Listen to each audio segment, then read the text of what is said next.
Bonds, इसके बारे में हमने ज़रूर कभी ना कभी सुना होगा, लेकिन इंडिया में बहुत कम ही लोग होंगे जो बॉन्ड्स में इन्वेस्ट करते हैं। अब बॉन्ड्स में इन्वेस्ट ना करने के कई कारण हो सकते हैं, जैसे कि लोगों को इसके बारे में कम नॉलेज है, लोगों को लगता है कि बॉन्ड्स जो हैं वो रिस्की होते हैं, लोगों ने स्टॉक मार्केट का नाम सुना है, लोग एफडी समझते हैं, लेकिन बॉन्ड्स को लेकर लोगों के मन में कंफ्यूजन है, क्योंकि बॉन्ड्स को लेकर कई सारी टर्मिनोलॉजीज हैं, जैसे कि कूपन रेट, क्रेडिट रेटिंग, जिसकी वजह से लोग थोड़ा सा कंफ्यूज हो जाते हैं। इसके अलावा इंडिया में बॉन्ड्स की एडवर्टाइजिंग स्टॉक मार्केट के मुकाबले बहुत कम होती है और ज़्यादातर इंडिया में धारणा बनी हुई है कि सेफ इन्वेस्टमेंट पे अगर जाना है तो एफडी है, और अगर थोड़ा सा और रिस्क लेना है तो रियल एस्टेट है या फिर गोल्ड है। इस वजह से लोग बॉन्ड में इन्वेस्ट करने से कतराते हैं, क्योंकि वो इसके बारे में कम जानते हैं। तो आज की वीडियो में बॉन्ड को लेकर हम सारे डाउट्स को क्लियर करने की कोशिश करेंगे, और अगर आप इस वीडियो को पूरा देखेंगे तो बॉन्ड्स को लेकर आपके मन में कोई भी कंफ्यूजन नहीं होगा और आप डिसाइड कर पाएंगे कि क्या आपको बॉन्ड्स में कभी इन्वेस्ट करना चाहिए या फिर नहीं करना चाहिए। हम आज बात करेंगे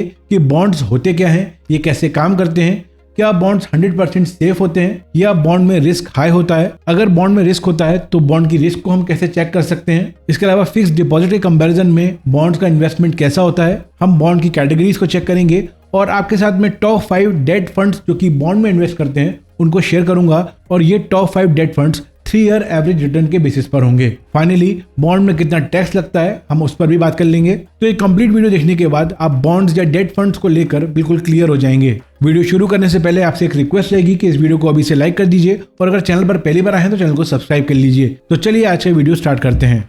तो सबसे पहला सवाल ये है कि बॉन्ड्स आखिर क्या होते हैं। अगर सिंपल भाषा में कहें तो बॉन्ड जो है वो एक सिंपल लीगल लोन एग्रीमेंट है, जिसमें इन्वेस्ट करने वाला लेंडर होता है और कॉर्पोरेट या गवर्नमेंट यहाँ पर बोरोवर होते हैं। एक बेसिक आइडिया यह है कि जब सरकार या किसी कंपनी को पैसे चाहिए होते हैं तो वो बैंक से लोन लेने के बजाय या फिर शेयर्स को बेचने के बजाय बॉन्ड्स को इशू करके पैसा जुटाते हैं। इसमें जो पब्लिक है वो बॉन्ड को खरीदती है और सरकार या कंपनी इसको पैसे देती है। इसके बदले में आपको एक फिक्स्ड इंटरेस्ट मिलता है जिसको कूपन बोलते हैं, और जितने टाइम के लिए आपने ये बॉन्ड लिया है, जो इसकी मैच्योरिटी डेट है, उस पर आपको आपका पूरा पैसा वापस मिल जाता है। एग्जाम्पल के तौर पर देखें तो मान लीजिए आपने 1000 रुपए का बॉन्ड खरीदा है और 8% यहाँ पर कूपन रेट है, तो आपको हर साल 80 रुपए का इंटरेस्ट मिलेगा, और जब भी मैच्योरिटी कंप्लीट होगी तो आपका जो 1000 रुपए का प्रिंसिपल है वो आपको वापस मिल जाएगा। बॉन्ड्स दो जगह से मिलते हैं, एक होता है प्राइमरी मार्केट जहां पर कंपनीज या फिर जो सरकार है वो बॉन्ड को इशू करती है, और यूजुअली ये बॉन्ड्स की फेस वैल्यू पर होता है, जो कि फॉर एग्जांपल 1000 रुपए हो सकता है। दूसरा होता है सेकेंडरी मार्केट, जहां से आप बॉन्ड खरीद सकते हैं, जहां पर नए बॉन्ड इशू नहीं होते हैं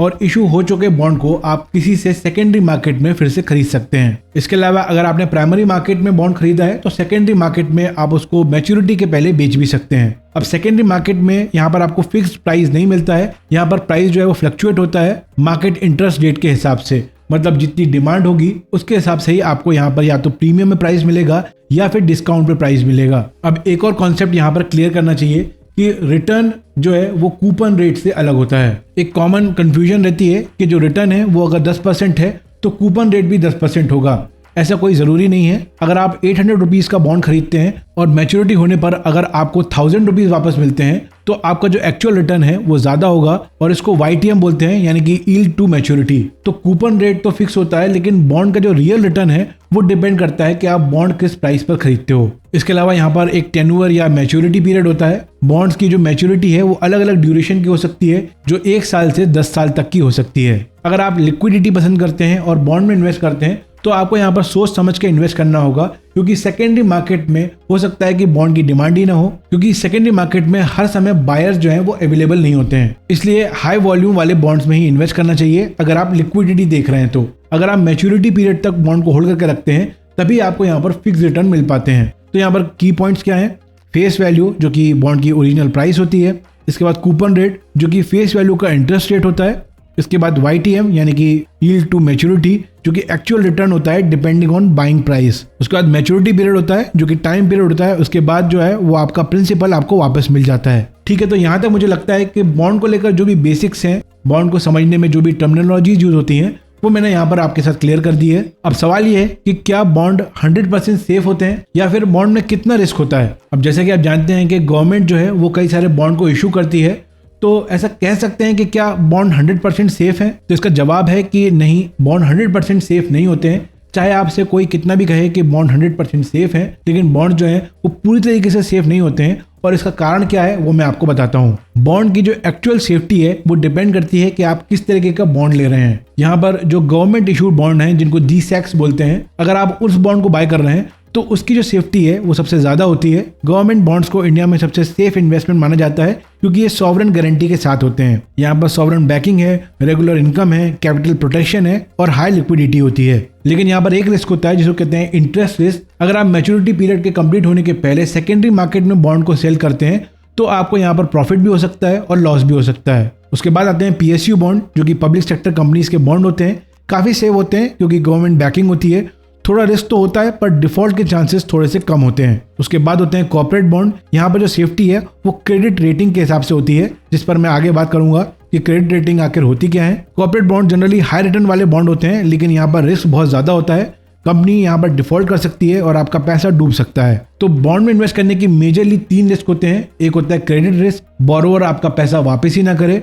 दूसरा होता है लिक्विडिटी रिस्क, आप बॉन्ड को बेचना चाहते हैं लेकिन कोई बायर ना मिले। और तीसरा होता है इंटरेस्ट रेट रिस्क, मार्केट में नए बॉन्ड जो हैं वो बेटर रेट पर आ गए हैं तो पुराने बॉन्ड की वैल्यू जो है वो गिर जाती है। तो अब सवाल यह है कि क्रेडिट रेटिंग क्या होते हैं और बॉन्ड कितना रिस्की है उसको कैसे चेक करें। तो बॉन्ड की रिस्क चेक करने के लिए क्रेडिट रेटिंग सिस्टम बनाया हुआ है। इंडिया में 7 SEBI registered credit rating agencies हैं, जैसे CRISIL, ICRA, CARE ratings, India ratings and research, Acuite ratings, Brickwork ratings and Infomerics valuation and ratings.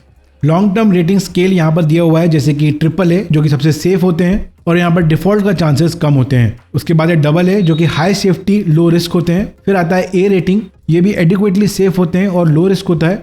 उसके बाद आते हैं BBB जो कि मॉडरेटली सेफ होते हैं और मॉडरेटली रिस्की होते हैं। फिर है BB जिसमें मॉडरेट डिफॉल्ट रिस्क होता है। फिर है B जो कि हाई डिफॉल्ट रिस्क पर है। C very high default risk and D जो कि ऑलरेडी डिफॉल्ट होने वाले हैं। इसके अलावा किसी बॉन्ड को इवेल्युएट करने के कुछ फैक्टर्स होते हैं। आप किसी बॉन्ड में इन्वेस्ट करते हैं तो आपको कुछ चीजें यहाँ पर चेक करनी चाहिए, जैसे कि मल्टीपल क्रेडिट एजेंसीज की क्या रिपोर्ट रही है। दूसरा, जो भी बॉन्ड इशू कर रहा है उसकी फाइनेंशियल हेल्थ कैसी है एंड डेट रीपेमेंट कैपेसिटी कैसी है, इंडस्ट्री में उसकी पोजीशन कैसी है और उसके पास क्या कॉम्पिटिटिव एडवांटेज है। इसके अलावा जो मैनेजमेंट है उसकी रेप्यूटेशन कैसी है, बॉन्ड यहाँ पर सिक्योर्ड है या अनसिक्योर्ड है। और इसके अलावा सेकेंडरी मार्केट में अगर आप बेचना चाहते हैं तो लिक्विडिटी हाई है कि नहीं है। अब एक और जरूरी सवाल पे बात करते हैं कि क्या बॉन्ड जो है वो फिक्स डिपॉजिट से बेहतर है। तो उसके लिए हमें फिक्स डिपॉजिट और बॉन्ड को कंपेयर करना होगा। अगर हम रिस्क एंड सेफ्टी के हिसाब से देखें तो फिक्स डिपॉजिट जो है वो 5 लाख तक 100% सेफ होते हैं। अगर आप 5 लाख रुपए तक की बैंक में FD करते हैं तो RBI के द्वारा वो इंश्योर्ड होता है,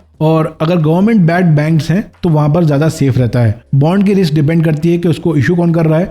गवर्नमेंट बॉन्ड सेफ है, कॉर्पोरेट बॉन्ड थोड़े से रिस्की हैं। अगर रिटर्न की बात करें तो FD में फिक्स रिटर्न रहता है 5 से 7% का।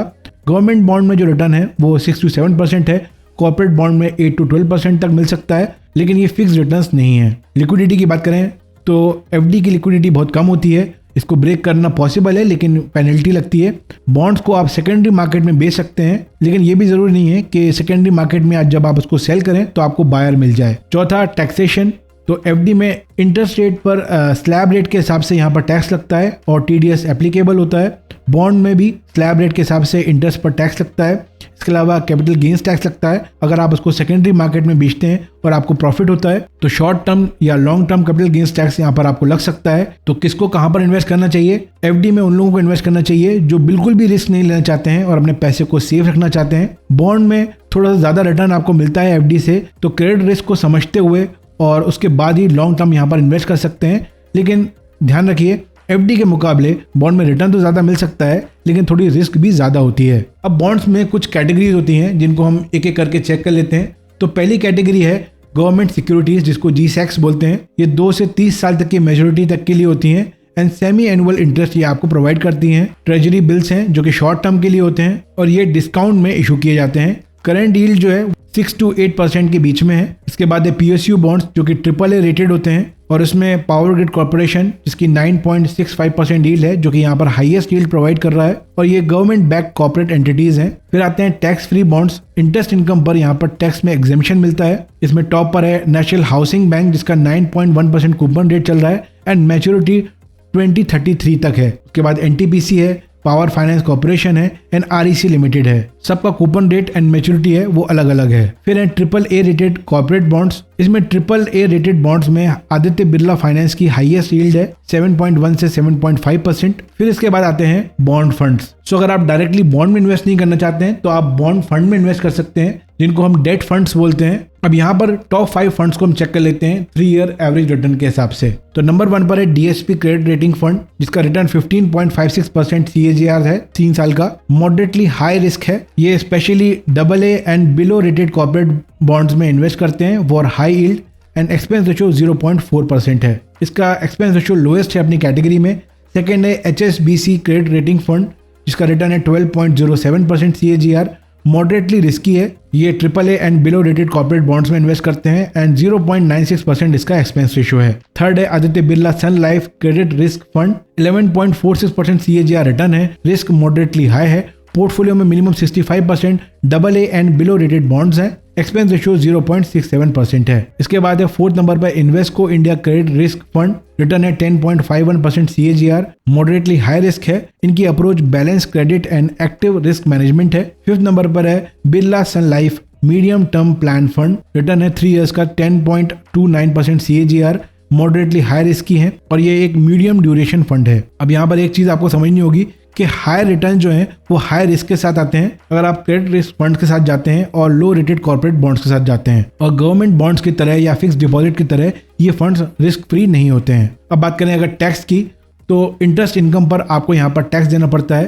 तो जो कूपन होता है, जो कि इंटरेस्ट होता है हर साल आपको मिलता है, उस पर इनकम फ्रॉम अदर सोर्सेज का टैक्स ऐड होता है और टैक्स स्लैब रेट के हिसाब से आपको यहाँ पर टैक्स देना पड़ता है। इसके अलावा कैपिटल गेन्स टैक्स लगता है। अगर आप बॉन्ड को मैच्योरिटी के पहले बेचते हो तो आपको short term capital gains tax या long term capital gains tax देना होगा। ये डिपेंड करता है कि आप उसको 1 साल के पहले बेचते हो या 1 साल के बाद बेचते हो। कुछ टैक्स फ्री बॉन्ड्स भी हैं जो कि गवर्नमेंट बैक्ड इंफ्रा बॉन्ड्स होते हैं। इनका इंटरेस्ट कंप्लीटली टैक्स फ्री होता है, लेकिन ध्यान रखिए इंटरेस्ट टैक्स फ्री होता है, बेचने पर आपको कैपिटल गेन्स टैक्स यहाँ पर लगेगा। तो दोस्तों बॉन्ड्स को लेकर मुझे लगता है कि मैंने सारे पॉइंट्स लगभग कवर कर लिए हैं। अगर कुछ रह गया है और कोई डाउट्स हैं तो आप कमेंट सेक्शन में पूछ सकते हैं। आज का वीडियो आपको कैसा लगा है कमेंट सेक्शन पे जरूर बताइए, और अगर वीडियो पसंद आता है तो वीडियो को लाइक जरूर कर लीजिए। चैनल पर पहली बार है चैनल को सब्सक्राइब कर लीजिए। वीडियो को अपने फ्रेंड्स के साथ शेयर कीजिए और मैं मिलूंगा आपसे नेक्स्ट वीडियो में। Take care and have a great day.